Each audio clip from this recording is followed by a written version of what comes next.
Hi అండి, నేను మీ Janaki Lakshmi. Welcome back to Durga videos.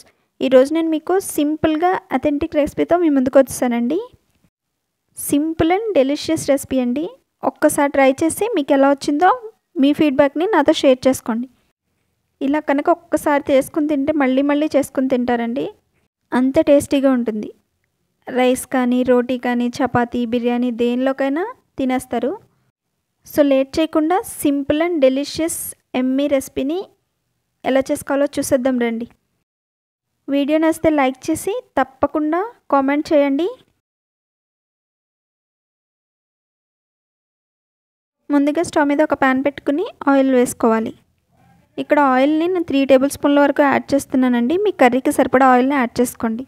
అలాగే చిన్న మీడియం సైజు ఉల్లిపాయని సన్నగా కట్ చేసుకుని యాడ్ చేసుకోవాలి. ఉల్లిపాయ లైట్ బ్రౌన్ కలర్ వచ్చేంత వరకు ఫ్రై చేసుకోవాలండి, ఎక్కువ ఫ్రై అవసరం లేదు.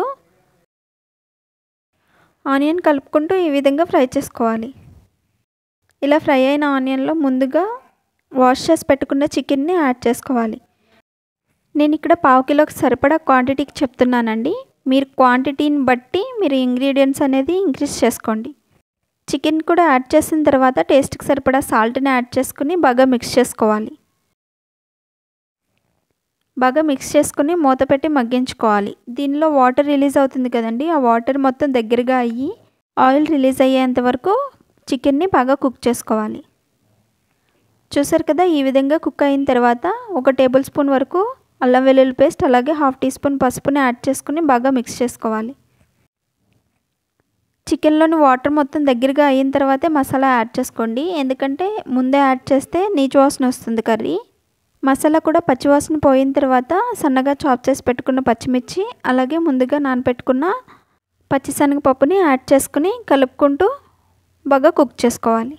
కర్రీ మొత్తాన్ని కూడా లో ఫ్లేమ్లో కుక్ చేసుకోండి మసాలా వేసిన తర్వాత, ఎందుకంటే అడుగు పట్టేస్తూ ఉంటుంది.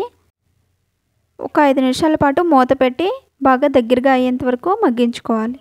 దీనిలోకే 1 టీ స్పూన్ వరకు కారాన్ని యాడ్ చేసుకుని బాగా కలుపుకుంటూ ఈవెన్గా కుక్ చేసుకోవాలి.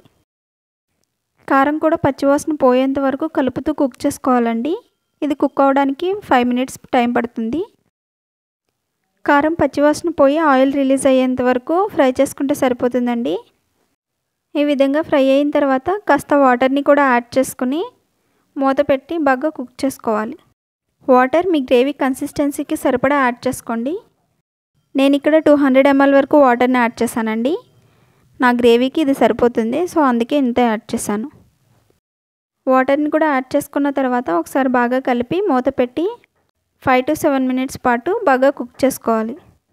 మీరు ఎప్పుడైనా ఈ కాంబినేషన్లో కర్రీ చేశారా? చేస్తే ఒక లైక్ చేసి కామెంట్ చేయండి.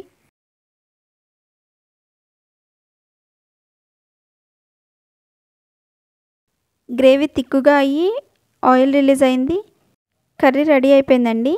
ఫైనల్గా 1/2 టీ స్పూన్ గరం మసాలాని యాడ్ చేసుకోవాలి. దాంతోపాటు సన్నగా చాప్ చేసి పెట్టుకున్న కొత్తిమీరని కూడా యాడ్ చేసుకుని మరో 2 మినిట్స్ పాటు కుక్ చేసుకోవాలి. ఇంతేనండి, చూసారుగా సింపుల్గా చికెన్ శనగపప్పు కర్రీ ఎలా చేసుకోవాలో చాలా టేస్టీగా ఎమ్మీగా ఉంటుందండి. తప్పకుండా మీరు కూడా మీ ఇంట్లో ట్రై చేసి మీకు ఎలా వచ్చిందో కామెంట్ చేయండి. వీడియో నచ్చితే లైక్ చేసి మీ ఫ్రెండ్స్ అండ్ రిలేటివ్స్కి షేర్ చేయండి.